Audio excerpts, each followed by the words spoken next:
اور اس کے بعد جا کر انہوں نے ان کو شہید کر دیا، حضرت عثمان رضی اللہ عنہ کو۔ حضرت عثمان رضی اللہ عنہ کے قتل کا قصاص ہے۔ وہ کہہ رہے ہیں بھائی آپ قصاص لوگے تو میں بعد میں بیعت کروں گا، تاکہ سٹیبلٹی پہلے ضروری ہے۔ جو بھی مسلمان گزرتا حضرت علی رضی اللہ تعالیٰ عنہ کو اچھا کہتا اس کو پکڑ کے ذبح کر دیتے۔ یہ باپ کے بعد بیٹے والی ریت ہم نہیں چلنے دیں گے۔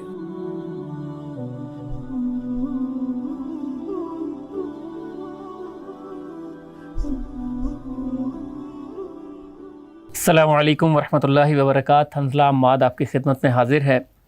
محرم الحرام اگرچہ اس کی فضیلت اور اس کے فضائل و مناقب اس کی اور بہت سے حوالے ہیں، لیکن اس کے ساتھ ایک جڑا ہوا اہم ترین واقعہ کربلا ہے، جس میں نبی کریم صلی اللہ علیہ وسلم کے نواسے امام حسین کو شہید کیا گیا۔ اس واقعے کے حوالے سے ہمارے معاشرے میں بہت سی دو انتہائیں موجود ہیں۔ اب ایک طبقہ جو ایک انتہا کو نکلتا ہے اور بہت سے مبالغہ آرائیوں پر مبنی یہ واقعہ بیان کرتا ہے، جبکہ دوسرے طبقے میں دوسری انتہا ہے جہاں پر بھی مبالغہ آرائی موجود ہے۔ واقعہ کربلا ہوا کیوں، یہ اور اس کی تفصیل ہے کیا، یہ جاننے سے پہلے یہ بھی جاننا ضروری ہے کہ ایسے کون سے واقعات تھے کہ جبکہ حضرت حسن بن علی رضی اللہ تعالیٰ عنہ اور معاویہ بن ابی سفیان رضی اللہ تعالیٰ عنہ کے درمیان معاہدہ ہو گیا تھا، اور اس کے بعد ایسے کون سے واقعات ہوئے کہ جن کی بنیاد پر یہ واقعہ کربلا ہوا، ایسے کون سے محرکات تھے کہ جن کی بنیاد پر نبی کریم صلی اللہ علیہ وسلم کے نواسے کا شہید ہونا اس واقعے کے نتیجے میں وجود میں آیا۔ تو اس سب کو جاننے کے لیے ہماری خوش قسمتی ہے، ہمارے ساتھ آج اسٹوڈیو میں موجود ہیں مفتی محمد یوسف تیبی صاحب۔ السلام علیکم ورحمۃ وعلیکم السلام ورحمۃ اللہ۔ جزاکم اللہ خیرہ شیخ صاحب، آپ نے وقت دیا۔ شیخ صاحب، واقعہ کربلا معاشرے میں ہر شخص کو پتہ ہے کہ مطلب محرم کی اصل فضیلت تو شاید ہم بھول جاتے ہیں، لیکن یہ سب کو پتہ ہے کہ یہاں پر 10 محرم کو امام حسین شہید ہوئے تھے۔ اس کی تفصیل بھی ہر کسی کو جو اس کو معلوم ہے، لیکن بہرحال معلوم ہے، لیکن اس کے محرکات پر کم بات ہوتی ہے کہ وجوہات کیا تھیں۔ تو گزارش ہے کہ یہ ذرا بیان فرمائیں کہ کون کون سی ایسی وجوہات یا محرکات تھے جو واقعہ کربلا پر منتج ہوئے۔ بسم اللہ الرحمن الرحیم، الحمدللہ والصلاة والسلام علی رسول اللہ وعلی آلہ وصحبہ ومن والہ وبعد۔ یہ بہت گہرا سوال ہے کہ آخر ایسا کیوں ہوا، کیونکہ روٹین میں سب مسلمان آل رسول علیہ الصلاۃ والسلام سے محبت کرتے ہیں، تو یہ واقعہ کیوں ہوا، اس کی تفصیل تھوڑی سی بلکہ زیادہ لمبی ہے، کئی سالوں پر محیط ہے، لیکن کوشش کروں گا کہ بہت ہی اختصار کے ساتھ بیان کی جائے۔ عمر بن خطاب رضی اللہ تعالیٰ عنہ ایک دن حضرت حذیفہ سے پوچھتے ہیں کہ تجھے وہ فتنوں والی حدیث یاد ہے، صحیح بخاری میں ہی۔ اچھا، تو مختصر بتاتا ہوں۔ انہوں نے کہا جی آپ کو کیا پریشانی ہے، آپ کے اور اس فتنے کے درمیان میں ایک دروازہ ہے اور بند ہے۔ تو حضرت عمر کہنے لگے تو کیا وہ ٹوٹے گا یا کھلے گا؟ کہا ٹوٹے گا۔ تو کہنے لگے اگر ٹوٹ گیا پھر تو بند ہی نہیں ہوگا، جو دروازہ کھلتا ہے وہ تو بند ہو جاتا ہے۔ بالکل ایسے ہی ہے۔ تو پھر صحابہ کرام نے پوچھا، بلکہ تابعین نے، استاد جی وہ ان کو پتہ تھا کہ وہ کون سا دروازہ ہے؟ کہنے لگے ہاں ان کو پتہ تھا۔ تو پھر ہمیں بھی بتائیں۔ تو کہنے لگے وہ خود حضرت عمر تھے رضی اللہ عنہ، ان کا وجود فتنوں کے اور لوگوں کے درمیان ایک بہت بڑا بند دروازہ تھا۔ تو ان کے بعد پھر فتنے بہت نکلے ہیں۔ حضرت عثمان بن عفان رضی اللہ تعالیٰ عنہ ان کے بعد آتے ہیں، تو وہ بھی داماد رسول ہیں علیہ الصلاۃ والسلام، اور بلکہ ذوالنورین ہیں، ذوالنورین بھی ہیں اور جنتی بھی ہیں۔ فرمایا عثمان فی الجنہ، کئی بار جنت کی بشارت دی، شہادت کی بشارت دی ان کو۔ ایسے ہی ہے۔ ہوا یہ کہ یہودی جو تھے نا، عبداللہ بن سبا یہودی، انہوں نے دیکھا کہ مسلمانوں سے لڑ کر بھی دیکھ لیا اور کوئی سمجھ نہیں آتی، ان کا کوئی حل نہیں۔ اب ان کے اندر داخل ہو کر ان کے ہی کچھ لوگوں کی ایسی فضیلتیں بیان کرو کہ اپنا جتھا الگ کر لو، پھوٹ ڈال دو، اور اس کے بعد ان سے بھڑ جاؤ، ان کو بڑھا دو، آپس میں لڑائی کروا دو آپس میں۔ تو یہ جاتا ہر شہر میں، کوفے میں جا کر کہتا ہے اور تم تو بڑے سکون میں ہو، شام تو برباد ہو گیا، وہاں جا کر یہی بات کرتا، ہر شہر میں یہی بات کرتا۔ اور پھر خط لکھتا لوگوں کو کہ اپنے گورنر کی شکایتیں کرو، حکمران کو ان کو چینج کرنا پڑتا، حالانکہ ان سے پہلے جو حضرت عمر کے بنائے ہوئے گورنر تھے وہی چل رہے تھے۔ تو نتیجہ یہ افراتفری کی شکل میں پھر ان کے، ظاہر سی بات ہے وہ جنتی آدمی ہے، ان کے کچھ سیاسی فیصلے یا کچھ ان کے حکومتی فیصلے یا ان کے کچھ شرعی ایسے مسائل جن میں شریعت ان کو اس کی اجازت دیتی تھی، ان کو اور کچھ ملا کر اس میں اپنی طرف سے بدگمانیاں اور جھوٹ، تو لوگوں کو باور کروایا کہ یہ تو بڑا غلط آدمی ہے، خدا نخواستہ معاذ اللہ۔ اور ان کے جو تھے نا وہ فیصلے ان کو گناہ، اور گناہ کو پھر کبیرہ گناہ، کبیرہ گناہ کو پھر واجب القتل، یعنی یہاں سے خوارج کا فتنہ نکلا۔ ہاں، ایسا برین واش کیا صحابہ کرام کے بچوں کا، اور تو تھے ہی نہیں نا صحابہ کرام، بالکل صحابہ کے ہی بچے تھے، کہ وہ ان کو شہید کرنے کے لیے نکل کھڑے ہوئے۔ اللہ اکبر۔ تو یہ جو بلوائی تھے یہ زیادہ مصر وغیرہ کی طرف سے آئے تھے، اور کچھ یہاں سے مدینہ سے تھے، سب صحابہ کے بچے نہیں تھے۔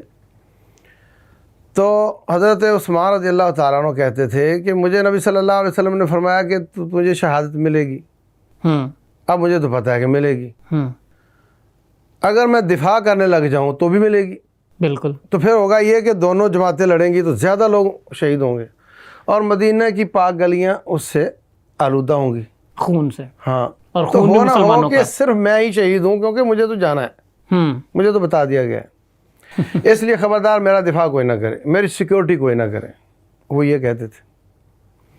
حضرت علی رضی اللہ تعالیٰ عنہ اپنے بیٹوں کو بھیجتے کہ جاؤ، جا کر دور رہنا، ان کی نظروں میں بھی نہ آنا، اور ان کی سیکیورٹی بھی کرنا، حضرت حسن اور حضرت حسین رضی اللہ عنہما کو۔ اب اندر کھاتے تو یہ کام چل رہا ہے۔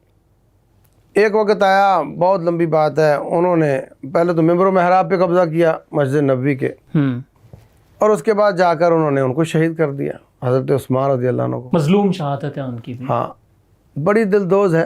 بالکل اسی طرح ہے۔ اچھا، اب کیا ہوا کہ دور بیٹھے معاویہ بن ابی سفیان رضی اللہ عنہما شام کے گورنر تھے، وہ کہنے لگے کہ یہ کیسے تصور کروں کہ اتنے بڑے علاقے جس میں پاکستان کی شاید 20 پاکستان بنتے ہوں، اس کا امیر المومنین ہو اور اپنے گھر میں شہید ہو جائے، اور اکیلا ہی ہو جائے شہید، اور کوئی شہید ہی نہ ہو، کوئی سیکورٹی والا نہیں، کوئی دفاع والا نہیں، کوئی زخمی بھی نہ ہو، یہ مجھے سمجھ نہیں آتی۔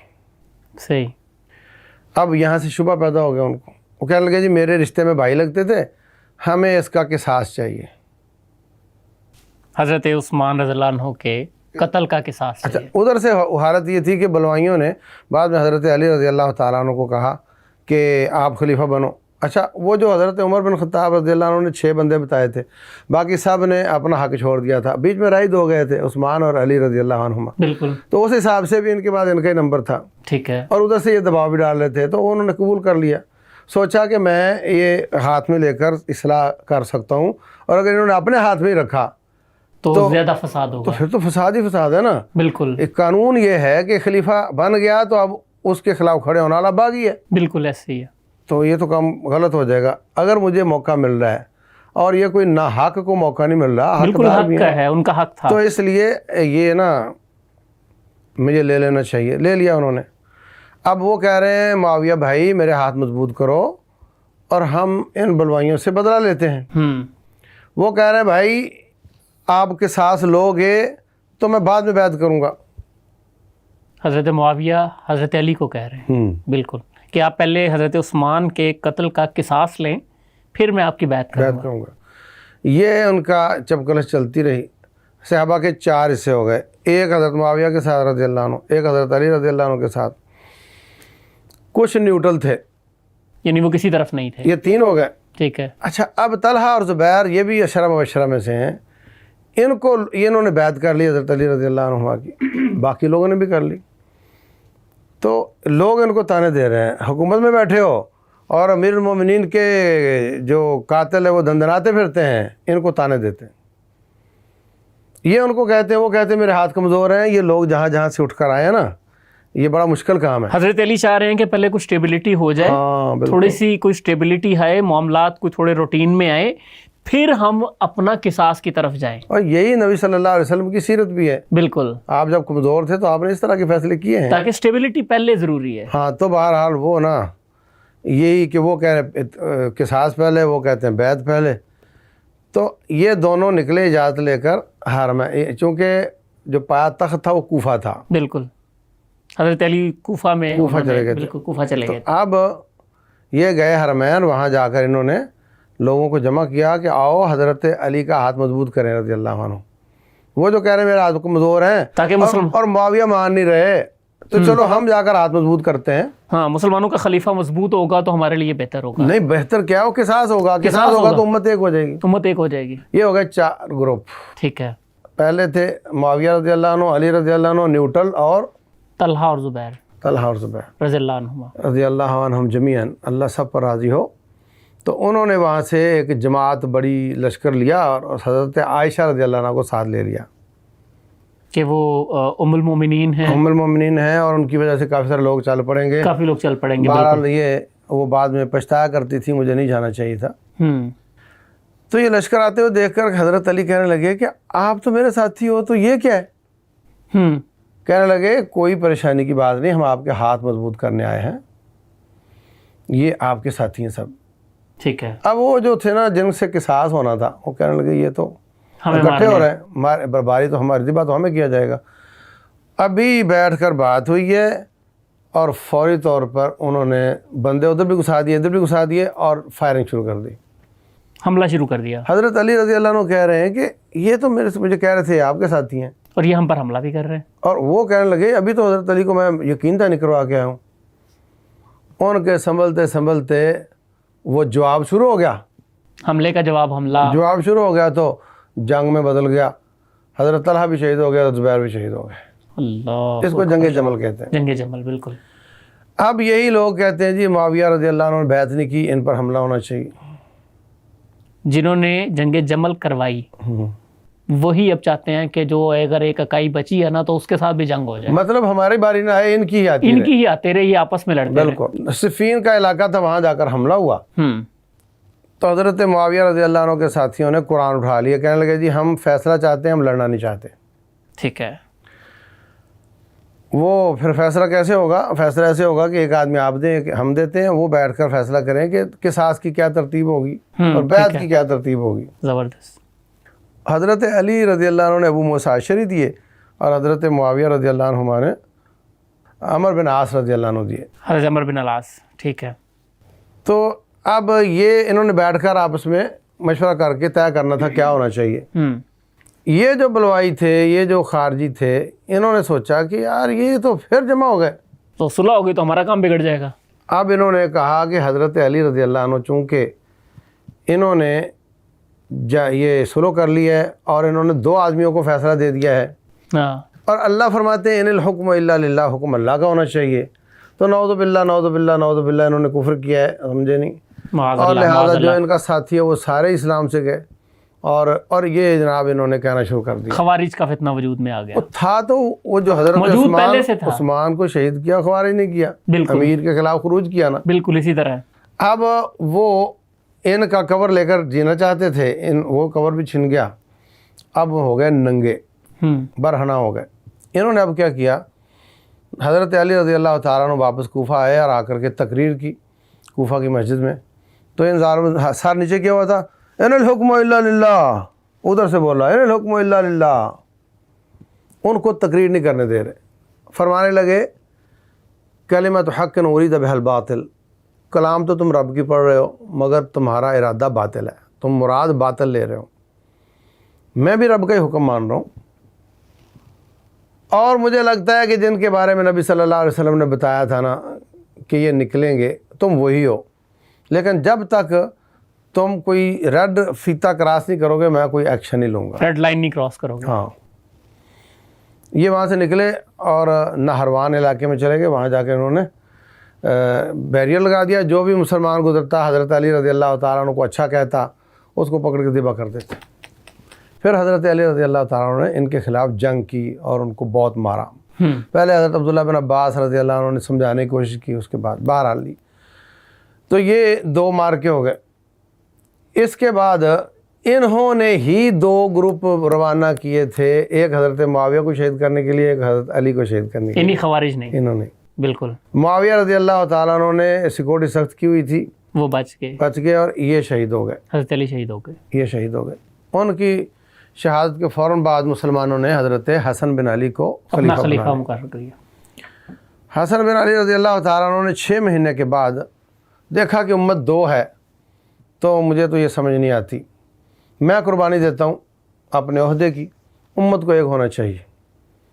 معاویہ بن ابی سفیان سے صلح کر لی. ہاں، انہوں نے پیغام بھیجا، بھائی حکومت تم لے لو اور آل رسول صلی اللہ علیہ وسلم کا خیال رکھنا، اور ہمیں 2 نہیں اچھے لگتے، ایک چاہیے.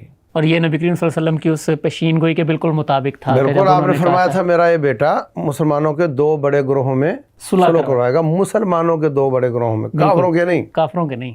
ہاں، یعنی دونوں مسلمان ہیں. دونوں مسلمان ہیں. اور حضرت حسن رضی اللہ تعالیٰ عنہ کو آج آپ کبھی بھی نہیں سنو گے کہ ان کے بارے میں کوئی بیان کر رہا ہو، ان کو کوئی سیرت بیان کر رہا ہو. وہ خلیفہ راشد خامس ہیں. خلیفہ راشدین 4 نہیں ہیں، 5 ہیں. نبی صلی اللہ علیہ وسلم نے فرمایا تھا خلافت النبوتی 30 سنہ، نبوت کی خلافت 30 سال چلے گی، اور جب تک ان کے 6 مہینے شامل نہ کرو 30 سال پورے نہیں ہوتے. اللہ اکبر. تو وہ خلیفہ راشدین میں سے ایک ہیں. بالکل اسی طرح. اور انہوں نے امت پر اتنا بڑا احسان کیا کہ ہم سب دعائیں کریں تو اس کا حق ادا نہیں ہوتا. اسی طرح. لیکن ان کے اس فیصلے سے جن لوگوں نے فائدہ اٹھانا ہوتا ہے ان کو کوئی فائدہ نہیں ملتا. وہ تو وہ بیان کریں گے جہاں کوئی آنسو گریں، کوئی پیسے نکلیں، کوئی حمایتیں ملیں، بالغارائی ہو. ہاں، ان کا یہ بیان کرنا کہ انہوں نے جناب حکومت چھوڑ دی اور ان کو دے دی، اس سے کوئی بھی نہیں روتا. سمجھ آئی؟ اس لیے ان کو کوئی بیان نہیں کرتا. صحیح ہے. 5 تن پاک کا نام لیں گے مگر ان کو کبھی کوئی بیان نہیں کرے گا. ان کو 5 میں شمار کریں گے مگر ان کی سیرت کبھی آپ نے سنی ہو کوئی نہیں بیان کرے. بہت کم بیان ہوتی ہے. بالکل. اور اسی طرح ان کو حسنین کے نانا تو کہیں گے مگر وہ حسن کو ہی سب بیان کریں گے، حسین رضی اللہ عنہ کو ہی، حسن رضی اللہ عنہ کو بہت کوئی شاید ہی بیان کرے، کم بیان کیا جاتا ہے. اچھا، تو بہر صورت انہوں نے یہ کیا تو حضرت معاویہ رضی اللہ تعالیٰ عنہ نے وہ پھر حکومت سنبھالی، امت کو ایک کر لیا، اور اس کے بعد 20 سال انہوں نے گورنری کی، 20 سال حکومت کی. بالکل. امت کا بڑا فائدہ بھی ہوا، ان کے جو بارڈر بھی بڑے ہوئے، اور بہت کچھ کیا، بہت امت کو فائدہ دیا.